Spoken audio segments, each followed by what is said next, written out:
ఉషోదయం మూడవ భాగం. రెండవ భాగంలో సుప్రియకి శారద భర్త ప్రకాష్ వద్ద ఉద్యోగం దొరికేలా చేస్తుంది. సుప్రియ ప్రకాష్ని ఆకర్షించడానికి ప్రయత్నాలు మొదలు పెడుతుంది. ఇక సునీత భర్త రవీంద్రలో అపరాధ భావం మొదలవుతుంది. శారద కొడుకు ప్రవర్తన గురించి ఒత్తిడికి లోనవుతుంది.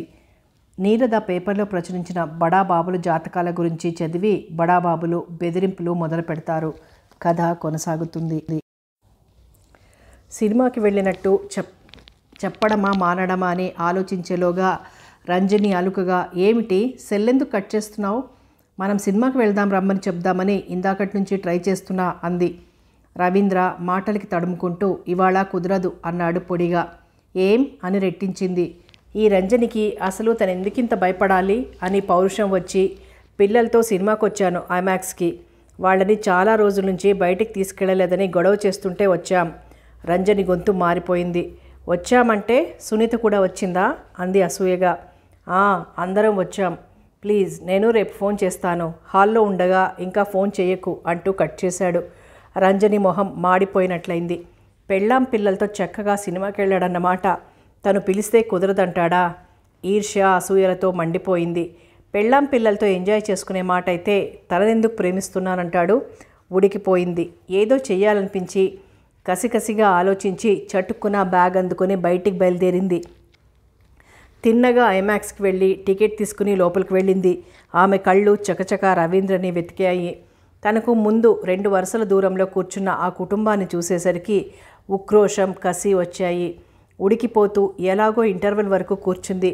లైట్లు వెలగగానే కావాలనే వెనక నుంచి కాకుండా రవీంద్ర ముందు వైపు నుంచే విసవిస బయటికి నడిచింది. రవీంద్ర కంటపడాలనే అలా వెళ్ళింది. రవీంద్ర చూశాడు. సునీత చూసింది. సునీత అర్థవంతంగా నవ్వి రవీంద్ర వంక చూసింది. అతని మొహం మాడిపోయింది. అనుకున్నట్టే మర్నాడు ఆఫీస్కి వెళ్ళగానే దూకుడుగా గదిలోకి వచ్చింది రంజని.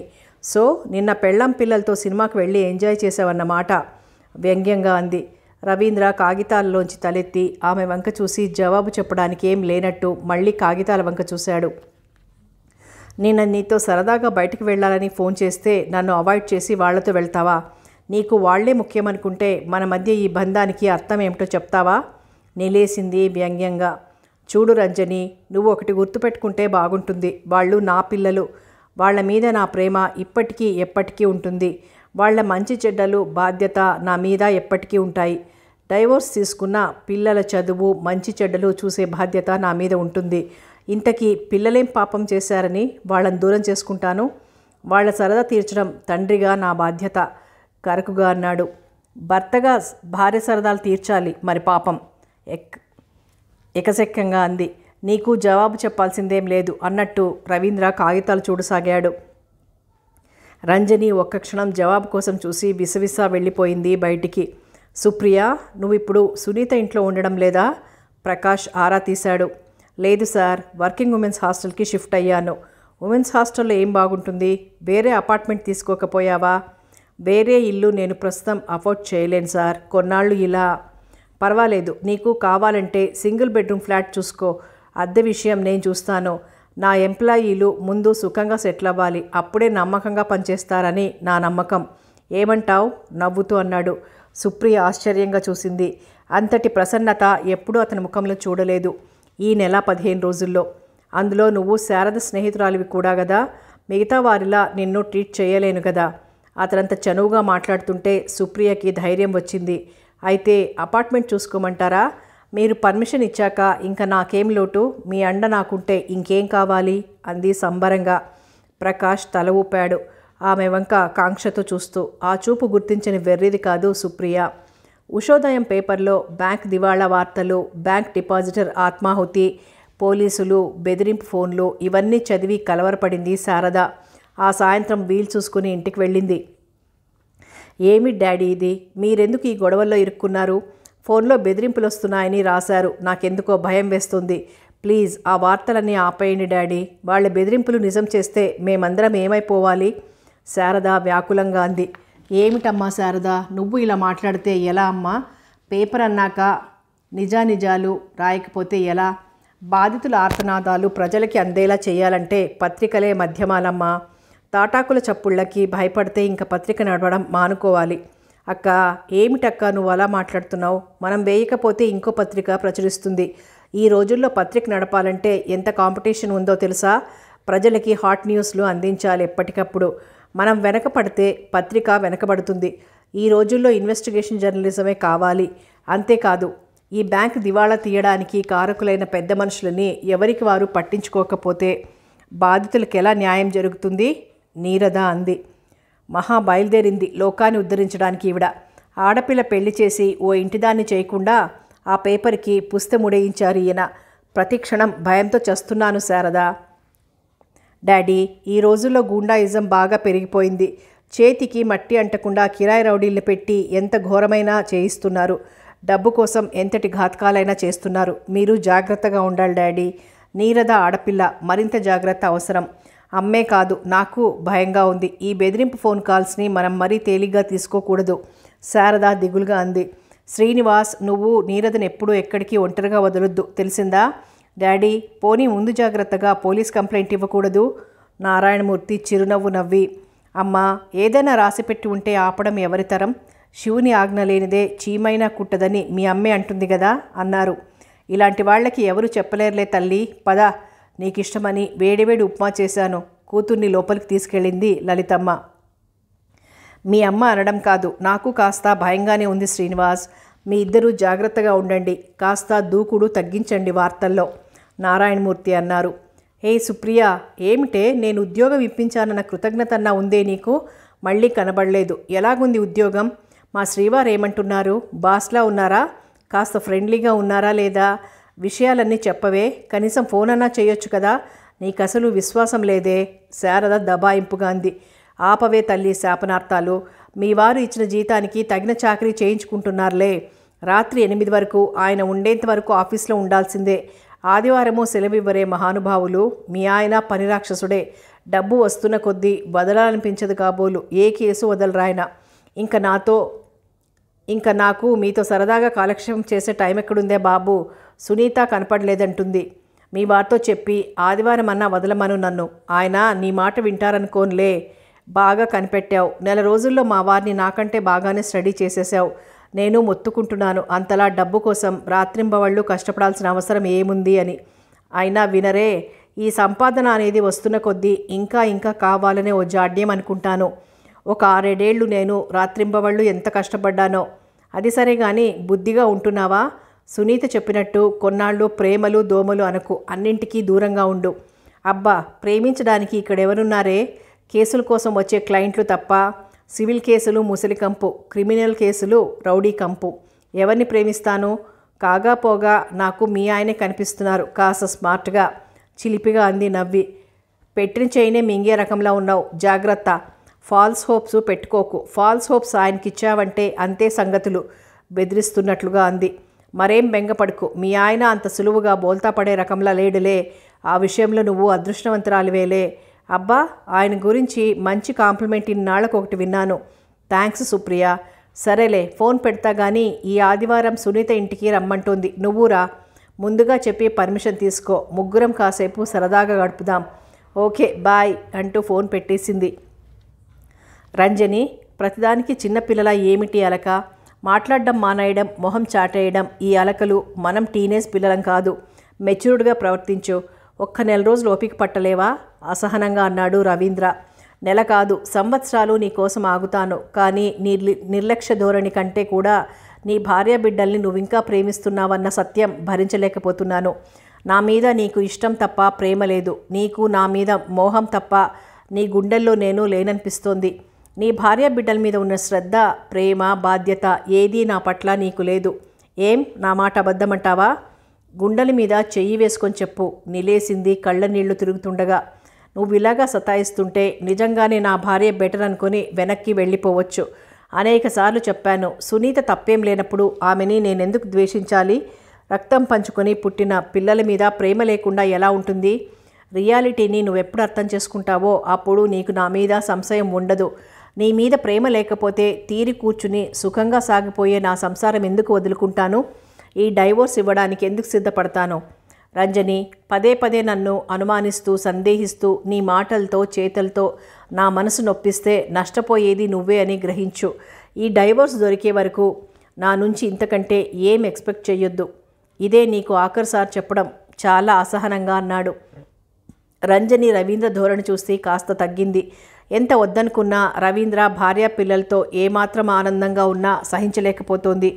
ఇంకా నెల ఎలాగో భరిస్తే ఆ తర్వాత ఏమ్మా నీరద ఇంటికెళ్దామా, పనైపోయిందా? నారాయణమూర్తి నీరద టేబుల్ దగ్గరకు వచ్చి అడిగారు. కంప్యూటర్లో చేస్తున్న పని ఆపి వాచి చూసుకుంది. కాస్త ఆశ్చర్యంగా 7 అయింది కదా, ఇవాళ అప్పుడే వెళ్దామంటున్నారేమిటి? లేదమ్మా, ఇవాళ ఎందుకో కాస్త అనీజీగా ఉంది, తలనొప్పి ఒళ్ళు నొప్పులుగా ఉంది, తొందరగా ఇంటికెళ్దామనిపించింది, పని మీద మనసు లగ్నం చేయలేకపోతున్నాను అన్నారాయన.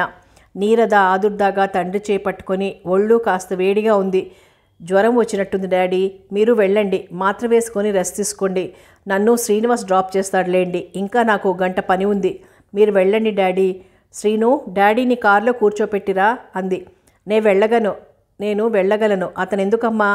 నీరదని ఇంట్లో జాగ్రత్తగా దింపి వెళ్ళు బాబు. నారాయణమూర్తి గారు వెళ్ళిపోయారు. 8:30కి ఇద్దరి పని పూర్తయింది. పేపర్ మ్యాటర్ సెట్ చేసి ఇచ్చి పదా వెళ్దాం ఇంకా అంది నీరద కంప్యూటర్ ఆఫ్ చేసి. శ్రీనివాస్ స్కూటర్ స్టార్ట్ చేశాడు. రేపు 9 గంటలకి మనకి పాండురంగారావుతో అపాయింట్మెంట్ ఉంది, మర్చిపోకు, రేపు ఆఫీస్కి వచ్చాక అక్కడి నుంచి కలిసి వెళ్దాం అంది. అలా ఎందుకు, ముందుకు వెనక్కి మీ ఇంటికి వచ్చి పికప్ చేసుకుంటాను. లేదులే, కొన్ని పేపర్లు కలెక్ట్ చేసుకుని వెళ్ళాలి, ఆఫీస్లోనే కలుద్దాం అంది. స్కూటర్ సడన్ బ్రేక్తో ఆగింది. రోడ్డు మధ్య ఓ స్కూటర్ పడివింది. దాని పక్కనే ఓ మనిషి పడున్నాడు. మై గాడ్, యాక్సిడెంట్ అయినట్టుంది, శ్రీనివాస్ స్కూటర్ దిగుతూ అన్నాడు. నీరద దిగి గబగబా అక్కడికి వెళ్ళబోతుండగా సడన్గా ఎక్కడి నుంచో ఓ చెయ్యొచ్చి ఆమెని పక్కకు లాగింది. గిరుక్కున వెనుదిరిగి చూసేసరికి శ్రీనివాస్ని వెనక నుంచి ఓ మనిషి గట్టిగా నోరు మూసి పట్టుకున్నాడు. కళ్ళు మూసి తెరిచేలోగా నీరదని అక్కడ చీకట్లో ఆగి ఉన్న వ్యాన్లోకి లాగి ఎక్కించాడు. శ్రీనివాస్ని పట్టుకున్నవాడు ఒక్క తోపు తోసి శ్రీనివాస్ని పడేసి స్టార్ట్ చేసిన వ్యాను ఎక్కడం అంతా అర నిమిషంలో జరిగిపోయింది. ముందుకు బోర్లా పడిన శ్రీనివాస్ కాళ్ళు చేతులు చెక్కుకుపోయాయి. నెమ్మదిగా లేచి దులుపుకొని చూసేసరికి దూరంగా వ్యాన్ వెళ్ళిపోతోంది. చీకట్లో నెంబర్ కూడా చూడలేకపోయాడు. శ్రీనివాస్ తేరుకొని గబగబా సెల్ ఫోన్ తీసి నారాయణమూర్తి గారికి ఫోన్ చేశాడు. కాఫీతో మాత్ర వేసుకుని కాస్త మగతగా పడుకున్న నారాయణమూర్తికి శ్రీనివాస్ అంటున్న మాటలు సరిగ్గా అర్థం కాలేదు. గాబరాగా చెప్తున్న అతని మాటలు గోలగోలగా అనిపించింది. శ్రీనివాస్, ఏం జరిగింది? నువ్వు చెప్పింది నాకేం అర్థం కావడం లేదు, నెమ్మదిగా చెప్పు, ఆందోళన అంచుకొని నెమ్మదిగా అడిగారు. అప్పటికి శ్రీనివాస్ కాస్త కూడదీసుకుని జరిగింది చెప్పుకొచ్చాడు. ఆయన నిర్ఘాంతపోయారు. మెదడు పనిచెయ్యలేదు ఒక్క క్షణం. ఇలాంటిది జరుగుతుందని ఆయన ఎప్పుడూ ఊహించలేదు. ఎంతసేపు ఆ బెదిరింపులు విని తనని ఏమన్నా చేస్తారేమో అనుకున్నారు. కానీ ఇలా ఊహించని విధంగా నీరదని టార్గెట్ చేస్తారని ఎదురు చూడకపోవడంతో దిమ్మెరపోయాడు. ఆయన చెయ్యి వణికింది. సీను, నువ్వు తిన్నగా పోలీస్ స్టేషన్కి రా, నేను వెంటనే అక్కడికి వస్తున్నాను. వణుకుతున్న కాళ్లతో కారు తాళాలు తీసుకుని బయటికి వచ్చారు. అదేమిటి బట్టలేసుకున్నారు, ఒంట్లో బాగాలేదన్నారు, ఈ రాత్రి మళ్ళీ బయటకెళ్తున్నారేమిటి? టీవీ చూస్తున్న లలితమ్మ ఆరాటంగా అంది. అతి ముఖ్యమైన పని మర్చిపోయాను, ఒక్క అరగంటలో వచ్చేస్తాను. మొహం తిప్పుకొని గబగబా వెళ్ళిపోయారు. నీరదని టార్గెట్గా ముందు నుంచి అనుకున్నారా, లేక తను దొరకలేదని నీరదని కిడ్నాప్ చేశారా? ఇవాళ నీరద స్కూటర్ మీద రావడం వాళ్ల పనికి సులువైంది. రోజు ఇద్దరూ కలిసి కారులో వెళ్లేవారు. అవకాశం కోసం చూసి ఈరోజు ఈ పని చేశారంటే తమని ఎవరో కనిపెడుతుండి కబురు అందిస్తున్నారన్నమాట. ఈ సెల్ ఫోన్లు వచ్చాక కమ్యూనికేషన్ సులువై వార్తలు ఆగమేఘాల మీద వెళ్ళిపోతున్నాయి. ఆలోచనల్లో ఉండగా సెల్ ఫోన్ మోగింది. ఏం, ఇప్పటికైనా తెలిసిందా మావి ఉత్త బెదిరింపులు కావని? నీ కూతురు నీకు దక్కాలంటే ముందా రాతలు మాను.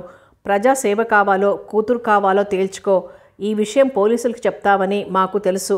మాకేదన్నా జరిగే ముందు నీ కూతురు ఏమవుతుందో ఆలోచించుకో. గడగడా మాట్లాడింది ఆ మగ గొంతు. రాస్కెల్, నీకు ధైర్యం ఉంటే నాతో తలపడాలి. ఓ ఆడపిల్ల మీద కాదు నీ ప్రతాపం. ఇలా కిడ్నాప్ చేసి మీరెన్నాళ్ళు తప్పించుకోగలమనుకుంటున్నారు? ఫోన్ అవతల నుంచి కట్ అయింది.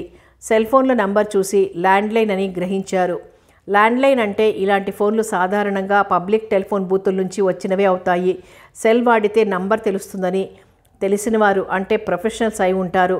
కిరాయి గుండాలు ఇలాంటి పనులు అలవాటైన వారికి డబ్బిచ్చి చేయించిన పని. పోలీస్ స్టేషన్లో కంప్లైంట్ రాసుకున్నారు.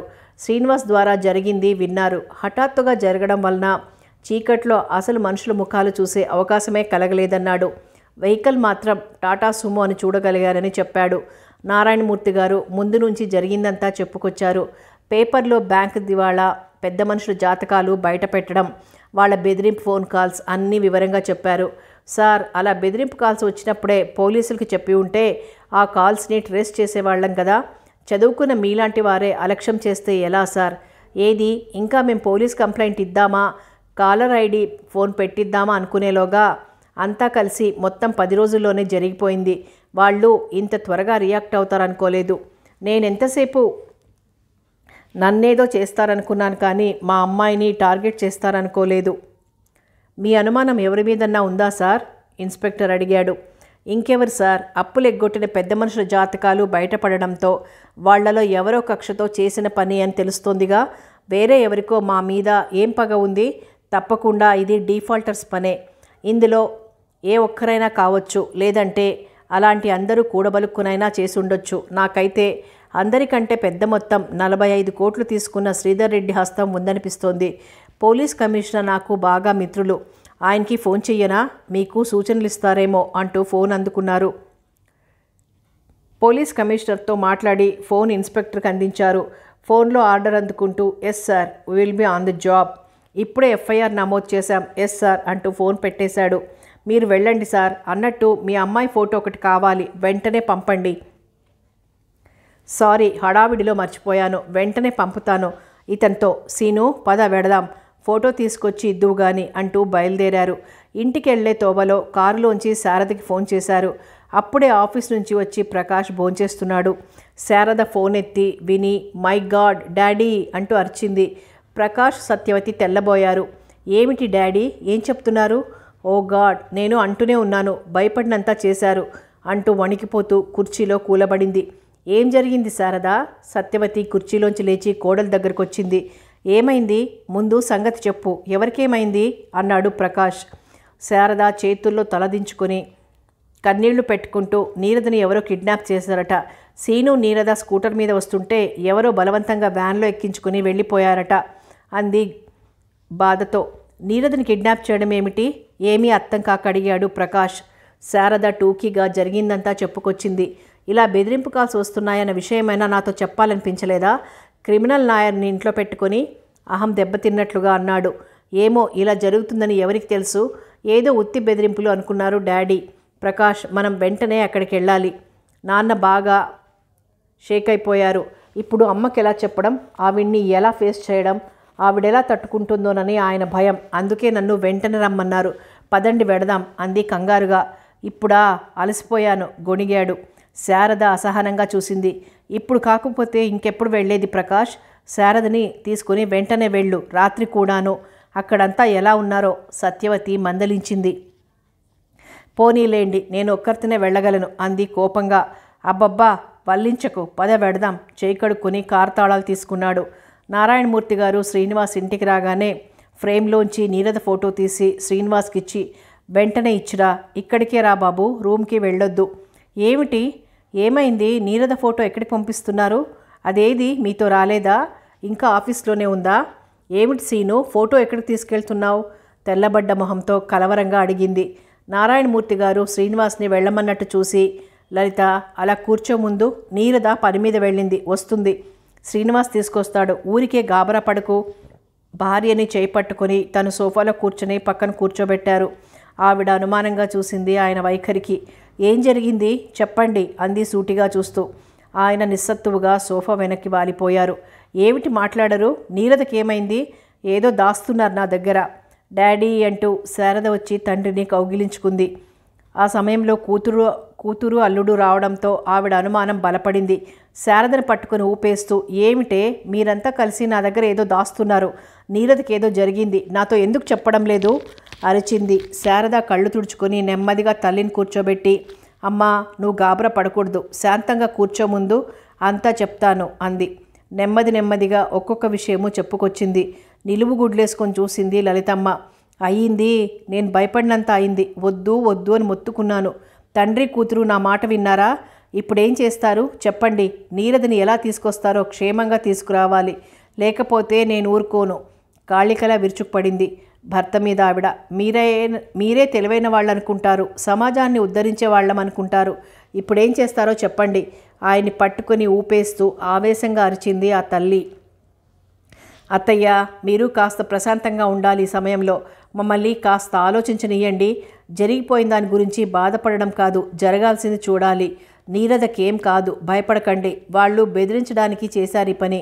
ప్రకాష్ నచ్చచెప్పసాగాడు. లలితమ్మ కొంగులో మొహం దాచుకుని ఏడవసాగింది. శారద తల్లిని పొదివి పట్టుకుని ఓదార్చసాగింది. పోలీస్ కంప్లైంట్ ఇచ్చారా? ఆరా తీశాడు. తల ఊపారు నారాయణమూర్తి. ఆ రాత్రి ఎవ్వరికీ నిద్ర పట్టలేదు. మళ్ళీ ఫోన్ ఏదైనా వస్తుందేమోనని ఆరాటంగా చూశారు. పోలీసులు వచ్చి ఫోన్ ట్యాప్ చేసి ఓ ఇన్స్పెక్టర్ని ఏ ఫోన్ వచ్చినా రికార్డ్ చేయడానికి ఏర్పాట్లు చేసి వెళ్ళారు. లలితమ్మకి నిద్ర మాత్రం పాలలో కలిపిచ్చి పడుకోబెట్టింది శారద. ప్రకాష్ వెళ్ళాలో వద్దో తేల్చుకోలేక అసహనంగా కూర్చున్నాడు. మీరింటికి వెళ్ళండి, ఇక్కడుండి చేసేదేం లేదు కదా. రేపు పోలీసులతో మాట్లాడాలి కోర్స్ ఆఫ్ యాక్షన్ గురించి అంది. నువ్వు రావా అన్నాడు సందేహంగా. నేను ఈ పరిస్థితిలో ఎలా వస్తాను? మరి రాహుల్ స్కూలు గొణిగాడు. అత్తయ్య గారు చూసుకుంటారులేండి, చాలా రాత్రైంది, మీరు వెళ్ళండి. బాబు శ్రీనివాస్ రా, కాస్త పెరుగన్నమైనా తిందువు గాని. అతనికి బలవంతంగా అన్నం పెట్టింది. ఇద్దరూ రాత్రంతా ఫోన్ కాల్ కోసం చూస్తూ కూర్చున్నారు. శ్రీనివాస్ చాలా డీలా పడిపోయాడు. అక్క, నీరదకేం కాదు కదా? బేలగా అడిగాడు. శారద అతని చెయ్యి ఆప్యాయంగా నొక్కింది. నీరద శ్రీనివాసుల మధ్య పెరుగుతున్న అనుబంధం అందరికీ ఆమోదయోగ్యమైందే. మర్నాడు పత్రికలలో, టీవీలలో, వార్తల్లో నీరద కిడ్నాప్ గురించి ప్రముఖంగా చిత్రీకరించారు.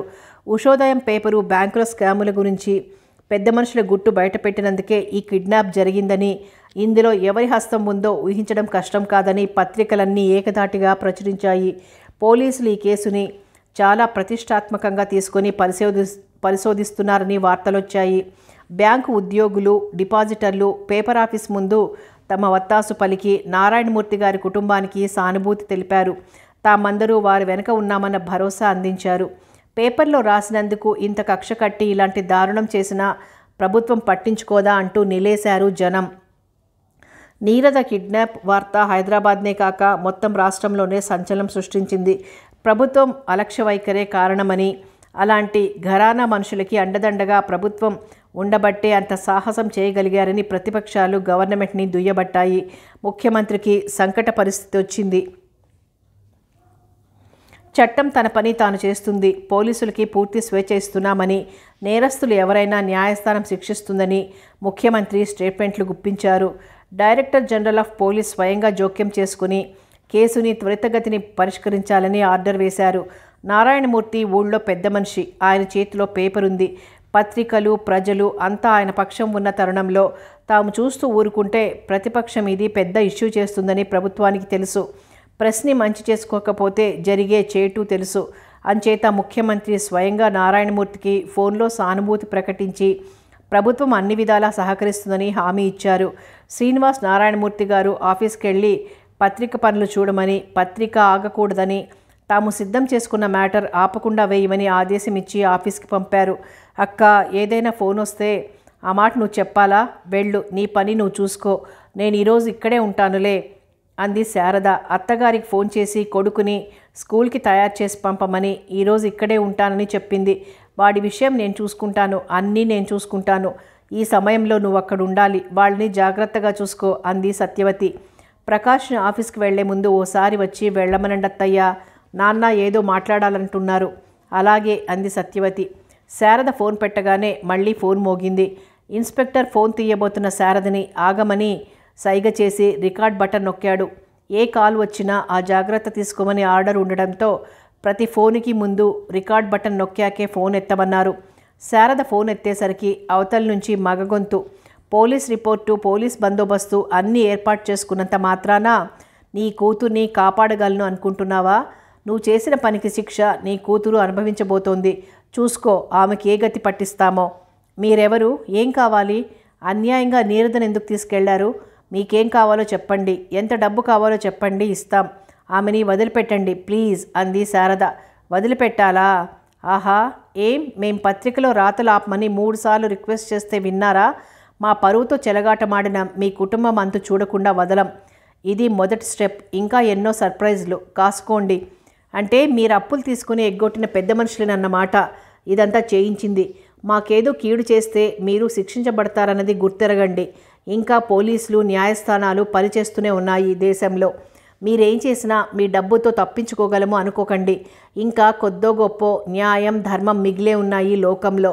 నేరం చేసినవాడు ఎప్పటికైనా శిక్షింపబడతాడన్నమాట ఇప్పటికీ ఉంది. ఆపండి మేడం, మీ సూక్తులు వినడానికి ఫోన్ చేయలేదు. ఏ పోలీసులు ఏ చట్టాలు మీ అమ్మాయిని కాపాడలేవని మరోసారి హెచ్చరిస్తున్నాం. ఫోన్ కట్ అయింది. ఇన్స్పెక్టర్ నోట్ చేసుకుని హెడ్ క్వార్టర్స్కి సమాచారం తెలిపాడు. వెంటనే పోలీసులు రంగంలోకి దిగారు. ఆ ఫోన్ నెంబర్ లొకేట్ చేస్తే అది మెహదీపట్నంలో ఉన్న పబ్లిక్ టెలిఫోన్. పోలీస్ బృందం ఆ టెలిఫోన్ బూత్ నడుపుతున్న వ్యక్తి విత్తరపోయాడు పోలీసులు చూసి.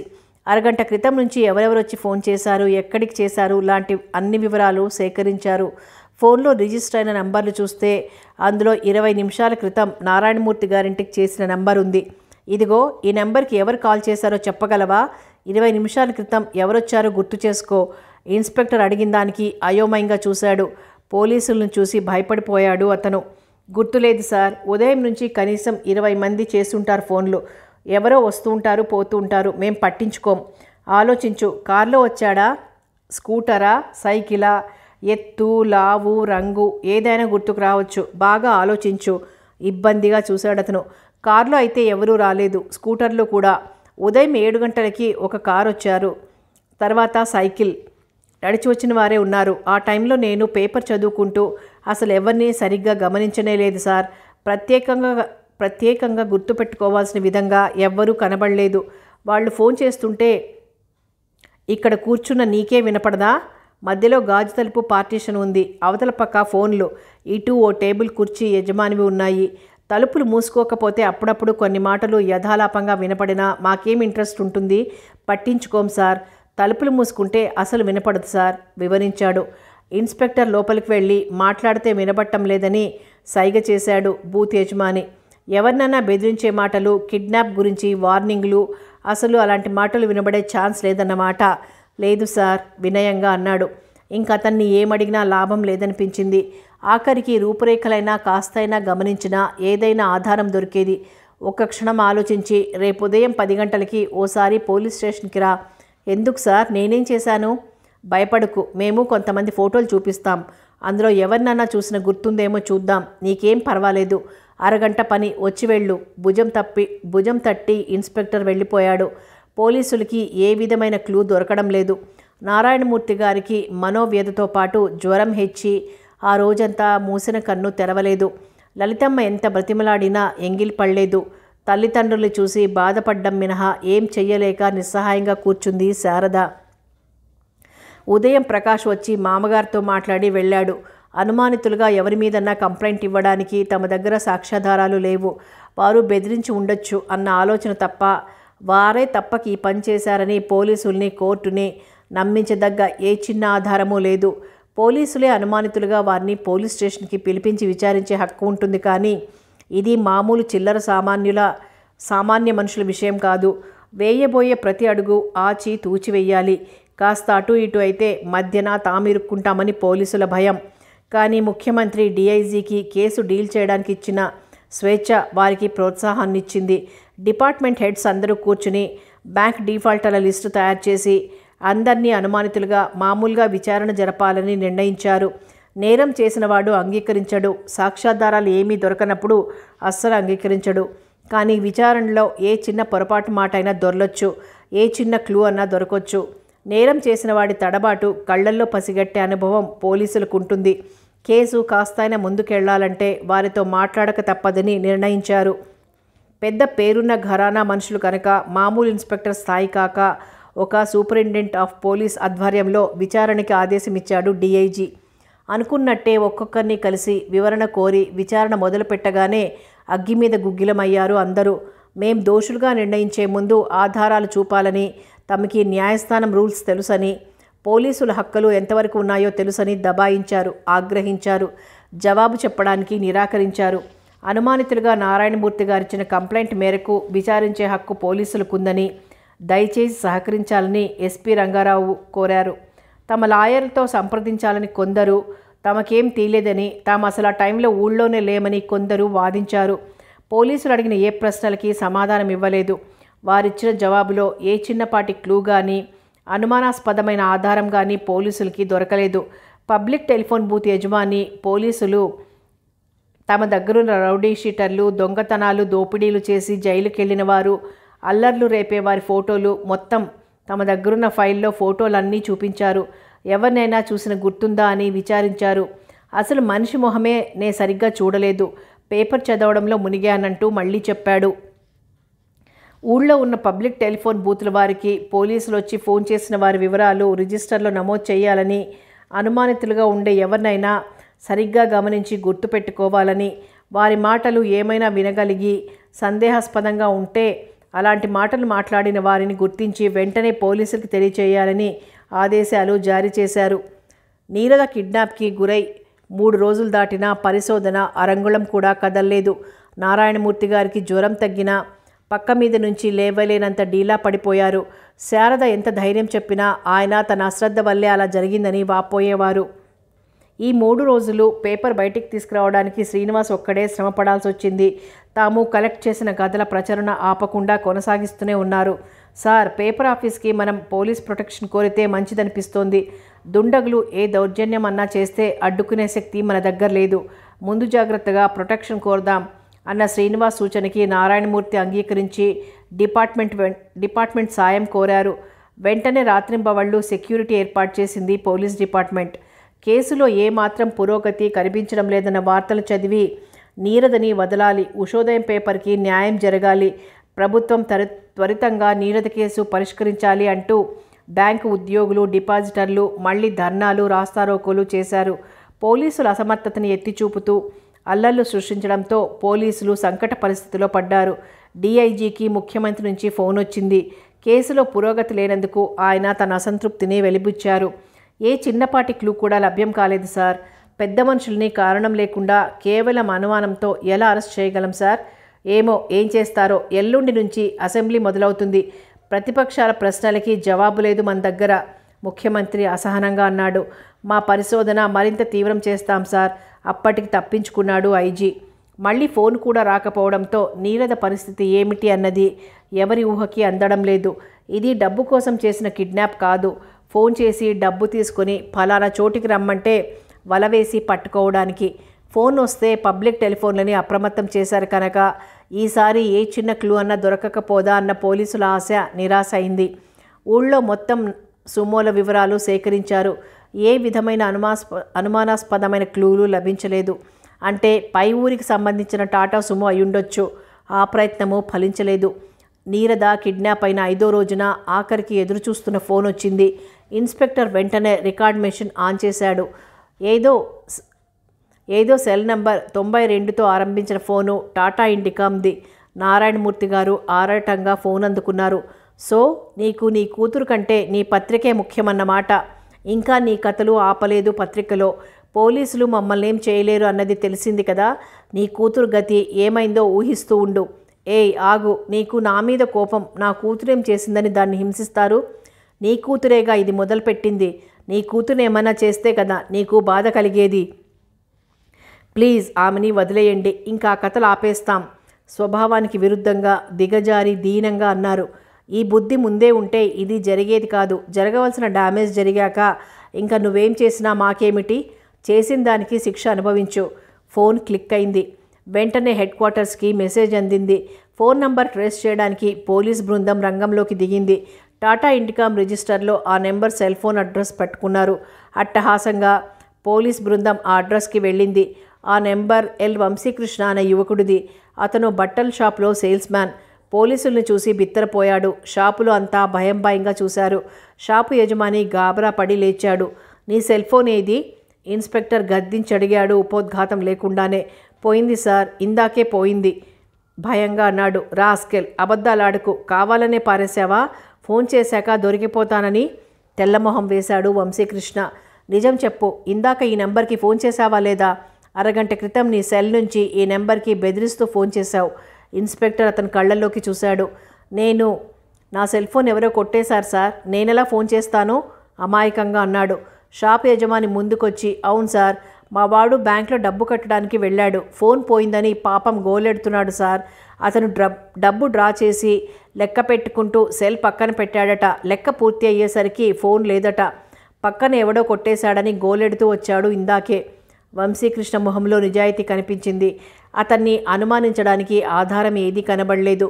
కిడ్నాపర్స్ చాలా తెలివిగా దొంగిలించిన సెల్ ఫోన్ నుంచి మాట్లాడారు. పబ్లిక్ బూత్ నుంచి మాట్లాడితే పట్టుబడతామన్న భయంతో వెంటనే టాటా ఇండికమ్ వారికి ఆ నెంబర్ నుంచి ఏ కాల్ వచ్చినా, ఎవరికి వెళ్ళినా ఇన్కమింగ్ అవుట్ గోయింగ్ కాల్స్ అన్నీ ట్రేస్ చేయమని ఆర్డర్ వెళ్ళింది. ఆ ఫోన్ నెంబర్కి ఎన్నిసార్లు రింగ్ చేసినా స్విచ్ ఆఫ్ చేసిన మెసేజ్ రాసాగింది. ఆ ఫోన్ నెంబర్కి కూడా ఏ కాల్స్ వెళ్ళలేదు. ఆ సెల్ నెంబర్ అబ్జర్వేషన్లో పెట్టమని కోరాడు ఇన్స్పెక్టర్. ఉదయం రోడ్డు తుడిచేవారికి ఆ సెల్ ఫోన్ చితక కొట్టబడి పోలీస్ స్టేషన్ గేట్ ముందు దొరికింది. సెంట్రీ రోడ్డు ఊడ్చేవారి మాట విని ఆ సెల్ ఫోన్ తీసుకుని వెంటనే ఇన్స్పెక్టర్కి మెసేజ్ అందించాడు.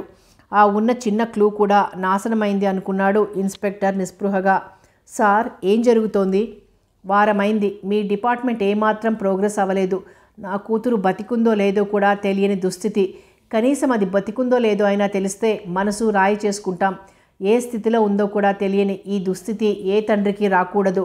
Please do something. Please help me. అంత పెద్ద మనిషి టేబుల్ మీద తలవాల్చి రోదిస్తుంటే డిఐజీ నిస్సహాయంగా చూశాడు. Sir, please cool down. Police department మొత్తం ఆ ప్రయత్నంలోనే ఉంది. కానీ ఎక్కడా చిన్న ఆధారం దొరకడం లేదు. తలపట్టుకుని అన్నాడు డిఐజీ. సార్, చితక్కొట్టండి, సెల్లో పడేసి అందరినీ కుళ్ళబొడవండి నిజం చెప్పే వరకు. ఆ డీఫాల్టర్స్ పనే ఇది. అందరినీ కలిపి జైల్లో పడేయండి ఆవేశంగా అన్నారు. ఎంతో సంయమనం పాటించే పెద్ద మనిషి అంత విచలితుడైపోవడం చూసి ఏదో గట్టి నిర్ణయం తీసుకోవాలని నిర్ణయించుకున్నాడు డిఐజీ. గత వారం రోజులుగా శారద తల్లిదండ్రుల దగ్గర ఉండిపోవాల్సిన పరిస్థితి తప్పలేదు. తన కేసులు వాయిదాలు కోరుకుంది. అదృష్టవశాత్తు ఇంట్లో అత్తగారుండబట్టి రాహుల్ సంగతి, వంట వార్పు అన్నీ ఆవిడ చూసుకుంటోంది గనక నిశ్చింతగా ఉండగలిగింది. ప్రకాష్ 2-3 సార్లు గొణిగాడు. ఎన్నాళ్ళుంటావు? ఉండి ఏం చేయగలుగుతావు? అక్కడ రాహుల్ని అలా వదిలేస్తే ఎలా అంటూ ఫోన్లో అసహనంగా అన్నాడు. ఏం చెయ్యను, ఇలాంటి పరిస్థితిలో వాళ్ళిద్దరినీ వదిలి ఎలా వస్తాను? నేను లేకపోతే తిండి తిప్పలు మాని ఏడుస్తూ కూర్చుంటారు. అమ్మ అయితే లేచి వంట మాట దేవుడెరుగు, కాఫీ కూడా చేయకుండా రోజంతా పక్క మీద పడుకుని ఏడుస్తోంది అంది దిగులుగా. ఇక్కడ సంగతి చూసుకోవాలిగా. రాహుల్ అంటూ ఏదో అనబోయాడు. పోనీ వాడిని ఇక్కడికి తీసుకొచ్చి వదిలేయండి, స్కూల్కి ఇక్కడి నుంచే పంపిస్తాను. మీకు అత్తయ్య గారు ఉన్నారుగా అంది అసహనంగా. ఇంట్లో ప్రతిరోజు సన్నిహితులు, బంధువులు, తెలిసినవారు సానుభూతి చూపించడానికి, ధైర్యం చెప్పడానికి వస్తూనే ఉన్నారు. ఇదంతా శారద చూసుకోవాల్సి వస్తుంది. సునీత, సుప్రియ వచ్చారు కబురు తెలిసిన మర్నాడు. ఏమిటే ఈ ఘోరం అంది సునీత కళ్ళనీళ్లు పెట్టుకుంటూ. శారద, అమ్మని నాన్నని నువ్వే చూసుకోవాలిక అంది సునీత కళ్ళు తుడుచుకుంటూ. శారద, ఏదైనా అవసరమైతే చెప్పు అంది సుప్రియ. అప్పుడప్పుడు వస్తూ ఉండండి. వీళ్ళిద్దరి ముందు ఏడవడానికి కూడా లేదు నాకు. నేను ఏడిస్తే మరీ బెంబేలు పడిపోతారని నా దుఃఖం దాచుకుంటున్నాను. పాపం ఆ శ్రీనివాస్ బాధ చూడలేకపోతున్నాను. మనలా పైకి ఏమీ చెప్పుకోలేని బాధ తంది. దాని గురించి చెప్పలేని వ్యధ అనుభవిస్తూ కూడా పేపరు ఆగకుండా లాక్కొస్తున్నాడు. నాన్నకి కొడుకులేని లోటు తీరుస్తున్నాడు అంది శారద మనసు విప్పి చెప్పుకుంటూ. 1 గంట కూర్చుని వెళ్లారు స్నేహితురాళ్ళిద్దరూ. సునీతను చూసి రవీంద్ర కూడా బాధపడ్డాడు. శారద వాళ్ళ పేరెంట్స్ ఎలా తట్టుకుంటున్నారో ఈ బాధ, పాపం అన్నాడు సానుభూతిగా. ఓసారి వెళ్ళి చూసిరండి మీరు అంది సునీత.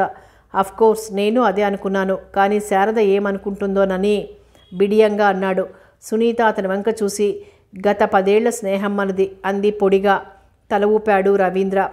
డిఐజీ ముఖ్యమంత్రి అపాయింట్మెంట్ తీసుకుని ముఖ్యమంత్రితో చర్చించాడు. సార్, మీరొకసారి డీఫాల్టర్స్ అందరినీ మీటింగ్ పెట్టి హెచ్చరిస్తే బాగుంటుందనిపిస్తోంది.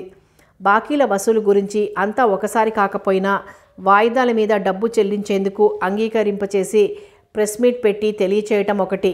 2, వారిని అనుమానితులుగా అరెస్ట్ చేసే అధికారం నాకు ఇవ్వాలి. మనం ఒక కమిటీ వేశాం కదా, డైరెక్ట్గా నేను ఇన్వాల్వ్ ఎలా అవుతాను? అది పద్ధతి కాదు ముఖ్యమంత్రి అన్నారు. లేదు సార్, వెంటనే బాకీలు చెల్లించకపోతే జరిగేదానికి ప్రభుత్వ బాధ్యత ఉండదు. కేసు మొత్తం పోలీసుల చేతికి వెళ్తుంది. పర్యవసానానికి వారే బాధ్యులు అని తెలియచేయండి. శనివారం మధ్యాహ్నం అరెస్ట్ చేసి సెల్లో పడేస్తే ఆదివారం సెలవు, సోమవారం దసరా సెలవు, కోర్టుకి సెలవులు.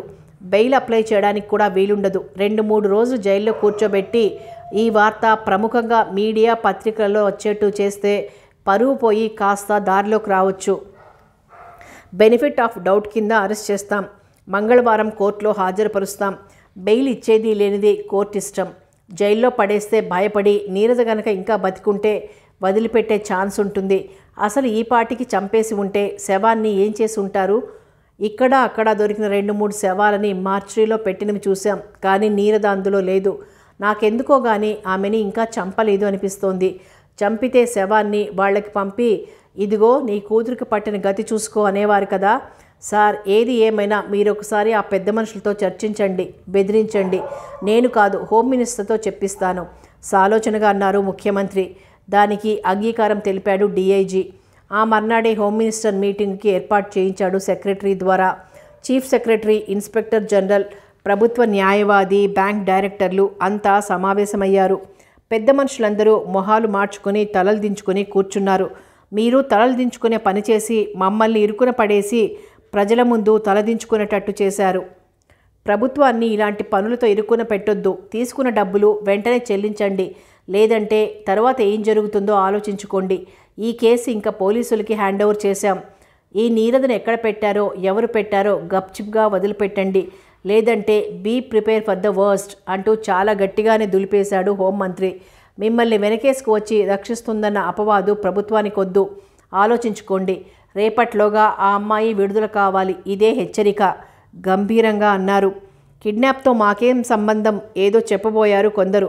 హోంమంత్రి వారిస్తూ, ఎవరికి సంబంధం ఉందో వారికే ఈ హెచ్చరిక.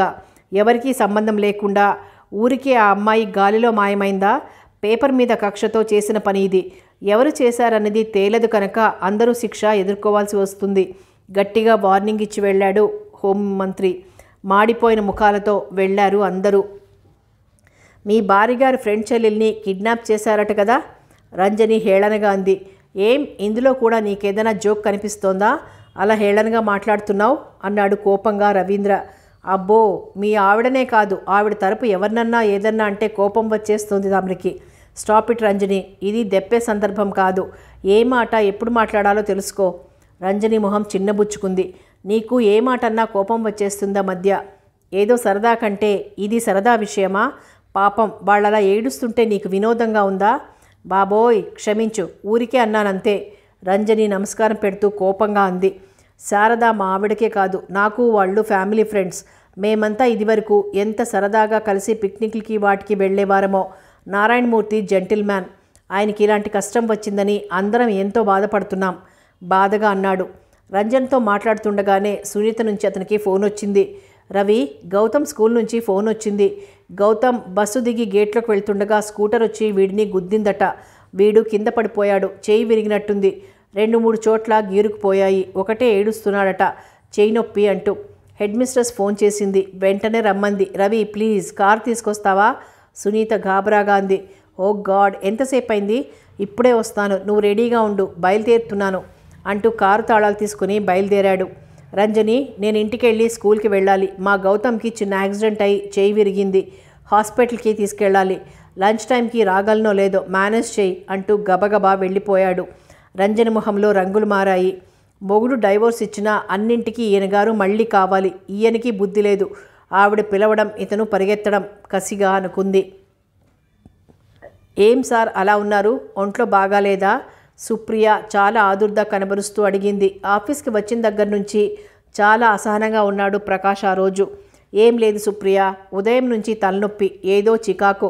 శారద కూడా లేదు. ఇంట్లో రాహుల్ ఒకటే విసిగిస్తున్నాడు అన్నాడు. సార్, మాత్ర ఏం వేసుకోలేదా? తెప్పిస్తానుండండి, కాఫీతో వేసుకుందురు గాని అంటూ ప్యూర్ని పంపించి మాత్ర తెప్పించి కాఫీతో ఇచ్చింది. ఆమె బ్యాగ్లో ఎప్పుడు అమృతాంజనం ఉంటుంది. సార్, అమృతాంజనం ఉంది, రాయమంటారా అంది. వద్దు, తగ్గిపోతుందిలే, ఇట్స్ ఓకే అన్నాడు మొహమాటంగా. అలా కాదు, తల అలా వెనక్కి వాల్చండి, చూడండి నా చేతి మహత్యం, నిమిషంలో తగ్గుతుంది అంటూ 2 చేతులతో అమృతాంజనం తీసి అతని నుదురు మీద రాసి వేళ్లతో మర్దనా చేసింది. నిజంగా ఆమె వేళ్లల్లో ఏదో మహత్తు ఉన్నట్టు, అలా రాయడంలో ఏదో టెక్నిక్ ఉన్నట్టు చాలా హాయిగా సూదింగ్గా ఉంది. అలవోకగా ఆమె అలా రాస్తుంటే తల వెనక్కి వంచిన అతనికి ఆమెలోంచి ఏదో మంచి పర్ఫ్యూమ్ వాసన, అదో రకం మత్తులాంటిది కలిగించి కళ్ళు మూసుకున్నాడు. బాగుందా సార్? తగ్గిందా? మృదువుగా అడిగింది. ఆమె సాన్నిహిత్యాన్ని తనివితీర అనుభవిస్తూ మైమరుపులో ఉన్న ప్రకాష్ కళ్ళు తెరిచాడు. Thanks Supriya, it's a miracle. నీ చేతిలో ఏదో మహత్తుంది. నిజంగా అలా చేత్తో తీసేసినట్టు నొప్పి మాయమైంది అభిమానంగా అన్నాడు. సుప్రియ చిరునవ్వు చిందించింది. చెప్పాగా సార్, నా చేతిలో మహత్యం ఉందని చనువుగా అంది. నీ చేతిలోనే కాదు, నీలోనూ ఉంది మహత్యం. అతనికి తెలియకుండానే అనేశాడు. నిజంగానా? సిగ్గులొలకబోసింది. ఓకే, నువ్విచ్చిన ట్రీట్మెంట్కి వాళ్ళ ట్రీట్ ఇస్తాను నీకు. రాత్రి మంచి డిన్నర్ ఇస్తాను అన్నాడు. సుప్రియ సూటిగా కళ్ళల్లోకి చూసింది. అతను కాస్త తడబడి, శారద ఇంట్లో లేదు, బోర్ కొడుతోంది. ఆఫీస్ పని అయ్యాక అలా ఏదైనా మంచి హోటల్కి వెళ్ళి భోంచేద్దాం, just for a change. Sure అంది. ఇద్దరూ ఎవరి పనిలో వారు పడ్డారు. ఆ రోజంతా ప్రకాష్ అవకాశం వచ్చినప్పుడల్లా సుప్రియని సునిశితంగా గమనిస్తూనే ఉన్నాడు. సుప్రియ అది కనిపెట్టింది, నవ్వుకుంది. రాత్రి 9 గంటలకి ఇద్దరూ వైస్రాయ్ హోటల్లో ఓ కార్నర్ ఎంచుకొని కూర్చున్నారు. మొదటిసారిగా పరాయి స్త్రీతో అలా డిన్నర్కి వెళ్ళిన ప్రకాష్కి చాలా ఎగ్జైటింగ్గా ఉంది. దానికి తోడు మనసులో చిన్న భయం, ఎవరైనా తెలిసిన వారు కనిపిస్తే ఏమనుకుంటారో అని. సుప్రియ మాత్రం అదేం లేకుండా ప్రతిక్షణం ఎంజాయ్ చేస్తోంది. మెనూ చూసి ఆర్డర్ సుప్రియనే ఇమ్మన్నాడు. ఆమెకి ఏది ఇష్టమైతే తనకి అదే ఇష్టమన్నాడు సూప్ తాగుతూ. భోంచేస్తూ, సుప్రియ నీ గురించి చెప్పు. నీ గురించి నాకు అసలు ఏం తెలీదు. ఉద్యోగం ఇమ్మంటూ శారద ఏదో ఆ రోజు కొంచెం చెప్పింది కానీ నేను అసలు పట్టించుకోలేదు. ఇప్పుడు నిన్ను చూస్తుంటే నీ గురించి తెలుసుకోవాలని ఉంది. సుప్రియ కళ్ళు వాల్చుకొని, నాది చెప్పుకోవాల్సినంత గొప్ప కథేం కాదు సార్. చిన్నప్పుడు తల్లిపోవడం, తండ్రి రెండో పెళ్లితో తల్లి తండ్రి ఇద్దరూ నన్ను పట్టించుకోకపోవడం, ప్రేమానురాగాలకి అలమటించేదాన్ని. ఇంత తిండి పెట్టి చదివించడం తప్ప ఏనాడు నాన్న ఆప్యాయత చూపలేదు. పిన్ని చీటికి మాటికి సాధిస్తూ 10th అయ్యాక నెమ్మదిగా హాస్టల్లో జాయిన్ చేయించింది. ఏదో డిగ్రీ పూర్తి చేశాను.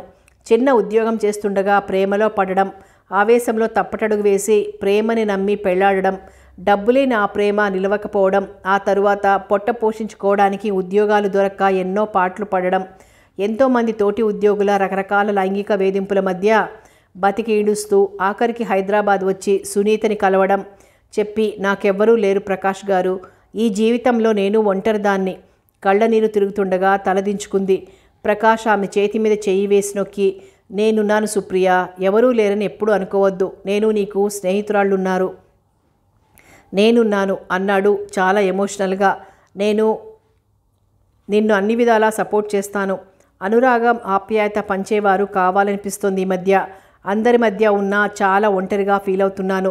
నా ఆలోచనలు పంచుకునే వ్యక్తి కావాలి. నన్ను అర్థం చేసుకోవాలి. నువ్వు ఆ వ్యాక్యూమ్ భర్తీ చేయాలి. నువ్వు నా ఆఫీస్లోనే కాదు, నా జీవితంలోనూ అసిస్టెంట్గా సాయపడాలి సుప్రియ. చాలా ఎమోషనల్గా అంటుంటే సుప్రియ వింతగా చూసింది అతని మొహాన్ని. వెంటనే అతని భుజం మీద చెయ్యి వేసి చిలిపిగా, ఉత్తి అసిస్టెంట్నేనా అంది నవ్వేస్తూ. ప్రకాష్ మొహంలో రంగు మారింది. ఏదో అనబోయి విరమించుకున్నాడు. అదే సమయంలో రవీంద్ర రంజని హోటల్లో ప్రవేశించారు. రవీంద్ర ప్రకాష్ని చూసి కాస్త తొట్రుపడ్డాడు. పక్కన సుప్రియను చూసి మరింత ఆశ్చర్యపడ్డాడు.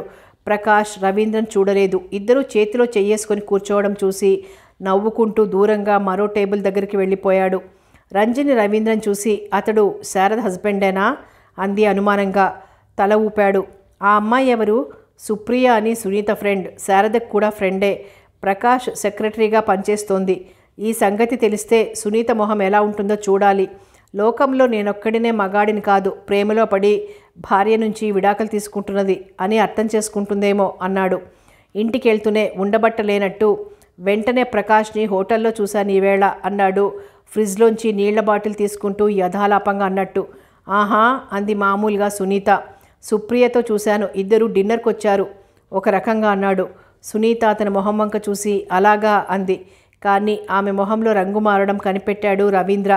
ఇద్దరూ చేతి మీద చెయ్యి వేసుకొని చాలా ఫ్రెండ్లీగా హ్యాపీగా డిన్నర్ చేస్తుంటే చూశాను. నన్ను వాళ్ళు చూడలేదనుకో అన్నాడు సునీత మొహంలో భావాలు కనిపెట్టాలని తాపత్రయపడుతూ. లోకంలో ఏదో నేనొక్క మగాడినే కాని పనులు చేశానని అనుకోకు ఇకనైనా అని అంటించాడు. అలా ఎందుకు అనుకుంటాను, మగాళ్ళ బుద్ధి తెలియని దాన్ని కాదు అంది నవ్వి. మీ ఫ్రెండ్కి చెప్పు పాపం మేల్కోమని అని కూడా చేర్చాడు. మేల్కొని ఉండి అన్నీ చూస్తూ నేనేం చేయగలిగాను? సునీత నవ్వుతూ అంది. ఈసారి రవీంద్ర మొహం మాడిపోయింది. సునీత ఎప్పుడు వెంటనే రియాక్ట్ అయ్యి మాటకి మాట అందిస్తుంది. మాడిన మొహంతో రూమ్లోకి వెళ్తుంటే డాడీ నీరసంగా పిలిచాడు గౌతమ్. చెయ్యి నొప్పిగా ఉంది డాడీ, ఎప్పుడు తగ్గుతుంది అన్నాడు. రవీంద్ర కొడుకు మంచం మీద కూర్చొని తగ్గిపోతుంది నాన్న, ఎముక విరిగింది కదా, అతుక్కోవాలి కదా, ఇంకో 4 రోజుల్లో కాస్త నొప్పి తగ్గుతుంది. ఎడం చేయి కదా, పర్వాలేదు, ఇంకో వారంలో స్కూల్కి వెళ్దూ గాని కొడుకు తలనిమిరి బుజ్జగింపుగా అన్నాడు. సునీతకి తనకి మధ్య ఎంత దూరం ఉన్నా పిల్లలతో బంధం ఎప్పటికీ పోదు కదా. ఏమిటో ఈ రక్త సంబంధం మహిమ అనిపించింది. కథ కొనసాగుతుంది.